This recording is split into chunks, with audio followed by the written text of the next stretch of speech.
बिस्मिल्लाहिर्रहमानिर्रहीम। 10th class. आज lecture है हमारा 3B, चैप्टर वेरिएशन और एक्सरसाइज 3.2 है, जिसके अंदर स्मार्ट सिलेबस का जो क्वेश्चंस है, क्वेश्चन नंबर 1 का पार्ट 1 और 3, क्वेश्चन नंबर 3, क्वेश्चन नंबर 6, 7, 8 और 9। तो आज हमने ये वाले जो क्वेश्चंस हैं हमने ये डिस्कस करने हैं। ये डायरेक्ट वेरिएशन और इनवर्स वेरिएशन के क्वेश्चंस हैं। ठीक है, तो स्टार्ट करते हैं। पहला क्वेश्चन बहुत सिंपल सा है, देखें। If y varies directly as x, यानी हम सॉल्यूशन में कहता है इफ y वेरीज डायरेक्टली, यानी y is proportional to x। ठीक है, तो पहला काम हमने ये करना है, इसका प्रोपोर्शनैलिटी का साइन ख़त्म करना है और उसकी जगह इज इक्वल टू लिखेंगे, यानी y इज इक्वल टू, जब प्रोपोर्शनलिटी का साइन हटाएंगे इक्वल टू का साइन आएगा और साथ के एक्स आ जाएगा, वेयर के इज कांस्टेंट। अब उसके बाद हमें वो y की वैल्यू भी बताता है, कहता है y is equals to 8 when x is equals to 2। हमेशा ऐसा ही होगा। क्वेश्चन दिया जाएगा कि y varies directly as x, किसी भी दो क्वांटिटीज के दरमियान में वो आपको रिलेशन बताएगा, ये डायरेक्ट वेरिएशन है या इनवर्स वेरिएशन है। ठीक है, फिर उसके बाद हमने क्या काम करना है, प्रोपोर्शनैलिटी का साइन ख़त्म करके इज इक्वल टू का साइन डालेंगे और साथ के एक्स आ जाएगा। फिर हमसे ये कहता है कि y is equals to 8 when x is equals to 2, यानी इन दोनों वैल्यूज़ की मदद से हमने k की वैल्यू निकालनी है। ठीक है, तो हम यहाँ पे वैल्यू पुट करते हैं। अच्छा, साथ ही हम इसको इक्वेशन 1 का नाम दे देंगे। ठीक है, अच्छा y की वैल्यू कितनी है, कहता है 8, तो 8 इज इक्वल्स टू k, और x की वैल्यू कितनी है 2 मल्टीप्लाई हो रहा है, इस तरफ होकर डिवाइड हो जाएगा, तो इस तरह k की वैल्यू हमारे पास क्या आ गई, 4 आ जाएगी। ठीक है ना, क्योंकि ये इससे कैंसिल हो जाएगा, 2 1 दर 2 4 दर 8, k की वैल्यू हमने निकाल ली। अब उसके बाद जो सा है नेक्स्ट, अब पहली बात क्या करता है, फाइंड। आपसे कहता है पहले फाइंड y, यानी y हमने फाइंड करना है in terms of x। y find करना है इन टर्म्स ऑफ x, यानी x भी उसमें शामिल होना चाहिए। तो हम क्या करेंगे, हम इक्वेशन 1 जो सा है वही यूज करेंगे, लिखेंगे यूजिंग इक्वेशन 1, यूजिंग इक्वेशन 1। तो इक्वेशन 1 क्या है हमारे पास, y इज इक्वल्स टू के एक्स। y तो हमने फाइंड करना है, y ऐसे रहेगा और k की वैल्यू जो सी है वो हम यहाँ पर डाल देंगे, x साथ आएगा। क्यों कि उसने कहा है find y in terms of x, यानी x भी उसमें अंदर होना चाहिए। ठीक है ना, तो ये जो सी इक्वेशन अब बन गई, y इज इक्वल टू के एक्स, ये हमने y की वैल्यू है इन टर्म्स ऑफ x। ठीक है, अच्छा दूसरी जो चीज़ उसने पूछी है क्वेश्चन में, आपसे ये कहता है कि फाइंड x अब हमने मालूम करना है, जब के y की वैल्यू वो दे रहा है, y is equals to 28। Again उसी तरह से हमने जो इक्वेशन 1 है उसी को यूज़ करना, लिखेंगे यूजिंग इक्वेशन 1। इक्वेशन 1 क्या है हमारे पास, y इज इक्वल्स टू के एक्स। अच्छा, y कितना है 28 और k हमने फाइंड किया था वो है 4 इंटू एक्स। 4 मल्टीप्लाई हो रहा है, इस तरफ आकर डिवाइड हो जाएगा। तो हमारे पास जो सा है, मैं यहाँ पे लिख देता हूँ, यहाँ से यहाँ पर आ जाए, तो x की वैल्यू हमारे पास क्या आ गई, ये तो कैंसिल हो जाते हैं,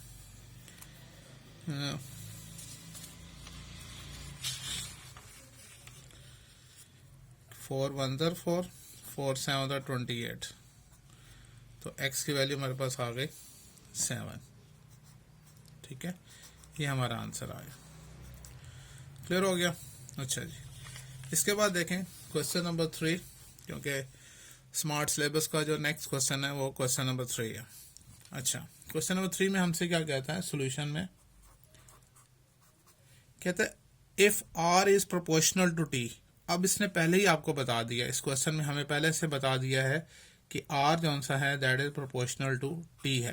तो अब क्या करेंगे, प्रोपोर्शनैलिटी का साइन ख़त्म करेंगे तो क्या आ जाएगा, आर इज इक्वल्स टू के टी आ जाएगा, और इसको हम इक्वेशन 1 का नाम देंगे। ठीक हो गया। अब फिर मैंने आपको बताया था कि अब वो आर की भी वैल्यू हमें देगा और टी की वैल्यू भी देगा। इन दोनों की मदद से हमने ये जो के है, जो कांस्टेंट है, वो हमने फाइंड करना है। कहता है कि आर इज इक्वल्स टू 5, कहता है कि आर की वैल्यू कितनी है, 5 है। कब होती है, जब टी की वैल्यू कहता है 8 होती है।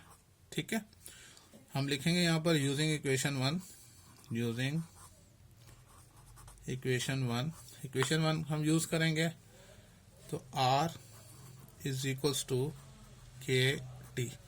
आर की वैल्यू कितनी है, 5, यहाँ पुट कर देंगे। के की वैल्यू हमने फाइंड करनी है और टी कितना है हमारे पास, 8 आ जाएगा। 8 के से मल्टीप्लाई हो रहा है, इस तरफ आकर डिवाइड हो जाएगा, यानी 5/8 इज इक्वल्स टू के, और मैं लिख सकता हूँ के इज इक्वल्स टू 5/8। ये हमने के की वैल्यू निकाली। अभी तक हम यहाँ पर हैं। ठीक है, अब उसके बाद कहता है कि find the equation connecting R and T. हमने एक इक्वेशन बतानी है जो आर और टी को कनेक्ट करती है। तो यहाँ पर हम लिख देते हैं इक्वेशन, जो रिक्वायर्ड इक्वेशन है। ठीक है, क्या थी कि आर इज इक्वल्स टू के टी। ये ऐसी इक्वेशन है जो दोनों को आर और टी को कनेक्ट करती है। यहाँ पर हम जस्ट के की वैल्यू पुट कर देंगे तो आर इज इक्वल टू के की वैल्यू क्या है, 5/8 टी। इस ये जो सी इक्वेशन है that shows the connection between R and T. यहाँ तक क्लियर हो गया। अब उसके बाद जो सा है नेक्स्ट कहता है ऑल्सो फाइंड आर। अच्छा, पहली बात हम कर देते हैं, कहता है आर फाइंड करें, find R when T is equal to 64। T की वैल्यू हमें बता दी है 64। अगेन हम यूजिंग इक्वेशन 1 यूज करेंगे। मैं यहाँ पर कौन सा है लाइन लगा लेते हैं, क्योंकि हमें ये स्पेस भी यूज करनी होगी हमने।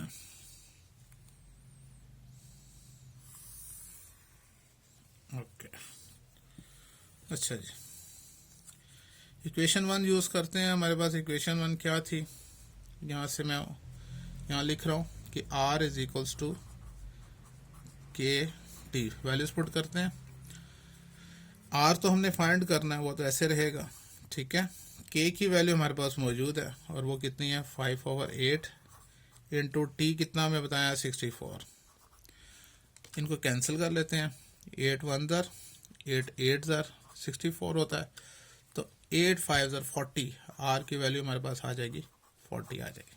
ठीक है, अच्छा जी, दूसरा एक और भी उसने पूछा हमसे, कहता है एंड टी, यानी टी अब फाइंड करना आपने, जबकि आर की वैल्यू गिवन है इज इक्वल्स टू 20। अगेन लिखेंगे यूजिंग इक्वेशन 1, यूजिंग इक्वेशन 1। हम इक्वेशन 1 का इस्तेमाल करते हैं और इक्वेशन 1 क्या है हमारे पास, आर इज इक्वल्स टू के टी। वैल्यूज पुट करते हैं।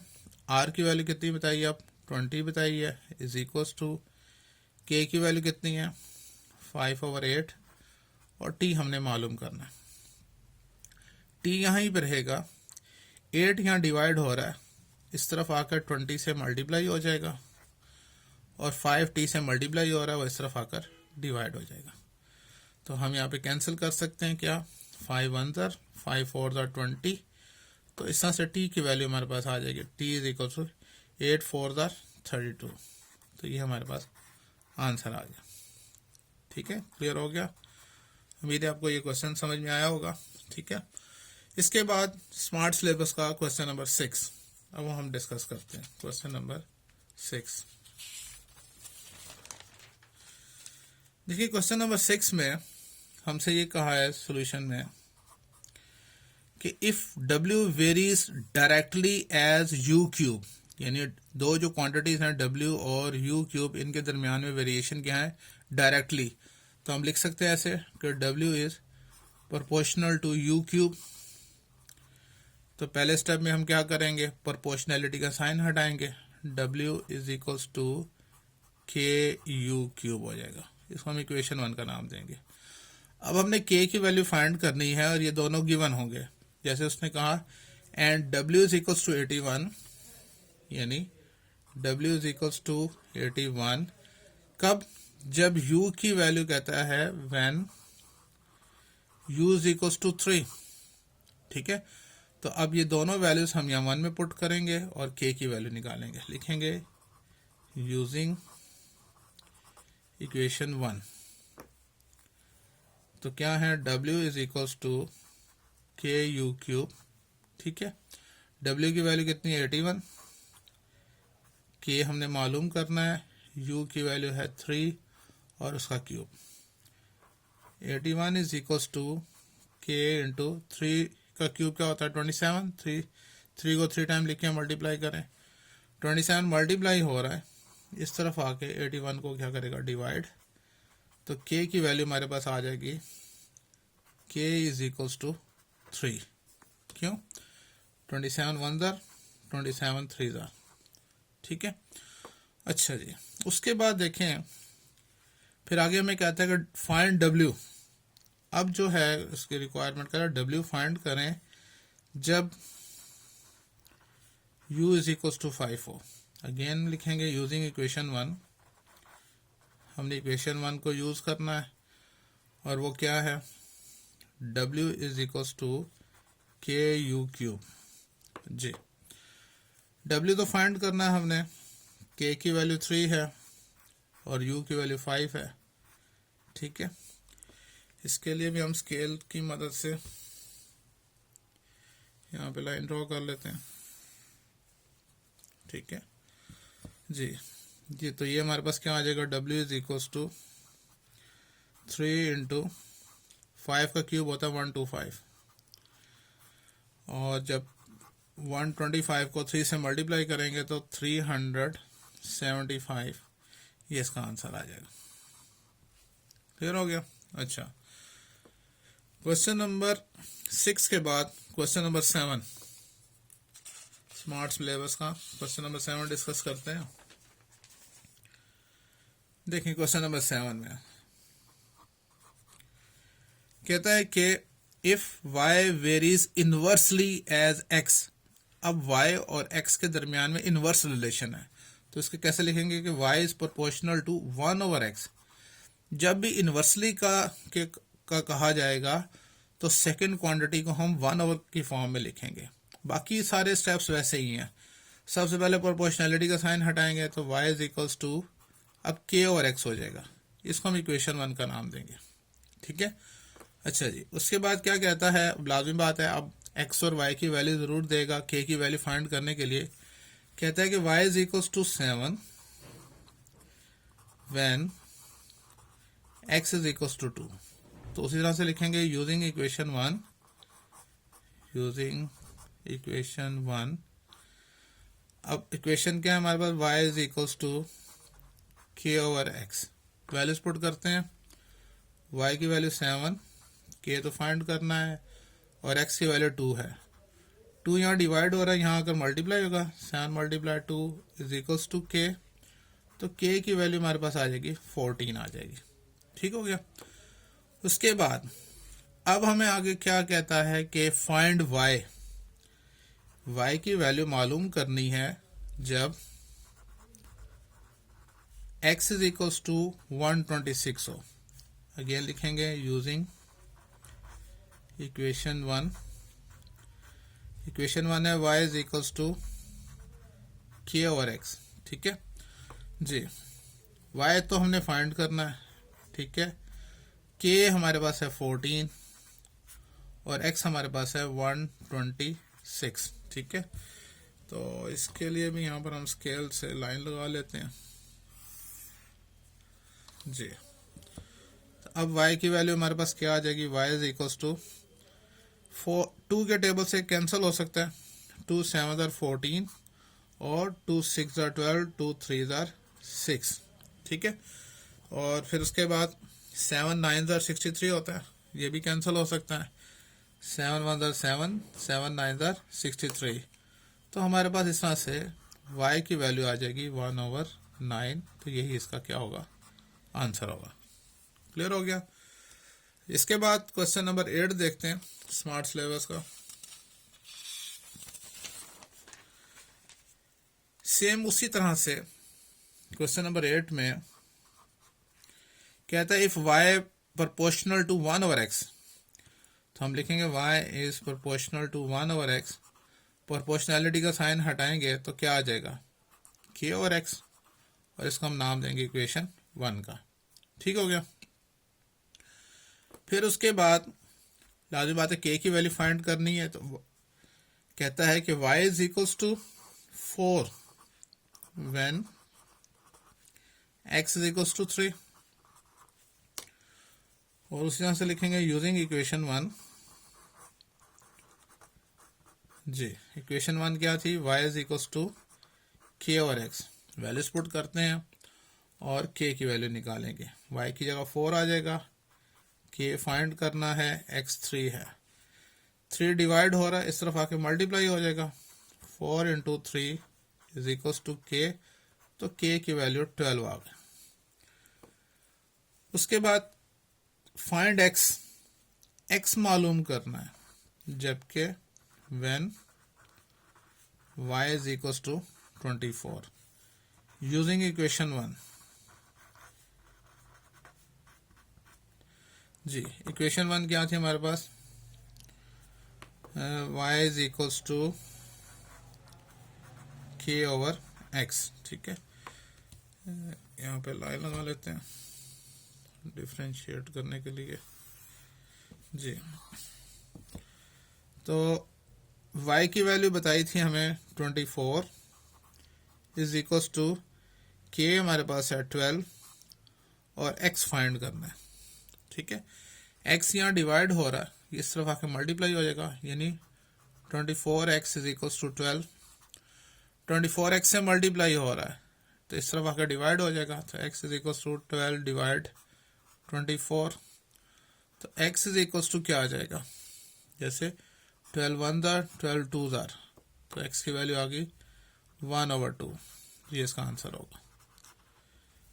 ठीक है, तो इसके बाद क्वेश्चन नंबर 9 कौन सा है स्मार्ट सिलेबस का, इसको डिस्कस करते हैं। जी, question number 9 solution. If w varies 1 over z, that is w is proportional to 1 over z। Proportionality का साइन हटाएंगे तो k ओवर z आ जाएगा। This is equation 1। अब w और z की वैल्यू देगा और हमने k की वैल्यू निकालनी है। क्या कहता है कि w is equals to 5 when z is equals to 7। तो लिखेंगे यूजिंग इक्वेशन 1। इक्वेशन 1 क्या था, w is equals to k over z। जी, w कितना है 5, k फाइंड करना है, और z कितना है 7। ये डिवाइड हो रहा है, इधर आकर मल्टीप्लाई हो जाएगा, 5 multiply 7 is equals to k, तो k इज इक्वल्स टू 7 5 35 आ गया। उसके बाद नेक्स्ट कहता है कि फाइंड w फाइंड करना है, जबकि z की वैल्यू बताइए 175/4 यूजिंग इक्वेशन 1। इक्वेशन 1 हमने यूज करनी है, इस तरफ कर लेते हैं। जी, तो इक्वेशन 1 क्या है हमारे पास, वो है w is equals to k over z। जी, w तो फाइंड करना ऐसे रहेगा, k की वैल्यू गिवन है कितनी 35, और z की वैल्यू भी बताइए 175/4। मैथमेटिक्स का रूल ये है कि अगर फ्रैक्शन के ओवर में भी फ्रैक्शन हो तो उसका डिनोमिनेटर यहाँ आकर मल्टीप्लाई हो जाता है। तो हम इसको यूँ लिख सकते हैं w is equals to 35 multiply 4 divides 175। ठीक है, अब ये कैंसिल कर सकते हैं, 5 के टेबल से 5 7 35, 5 3 15, और 2 इधर आ गया तो 5 5 25। ठीक है, 7 1 7 7 5 35, तो W की वैल्यू आ जाएगी W इज इक्वल्स टू 4/5। तो ये इसका आंसर होगा। क्लियर है? तो इस तरह से हमारी ये एक्सरसाइज कंप्लीट हो गई स्मार्ट सिलेबस की। तो उम्मीद है आपको आज का लेक्चर समझ में आया होगा। अगर कोई प्रॉब्लम हो तो आप ज़रूर डिस्कस कर सकते हैं। अल्लाह हाफिज़।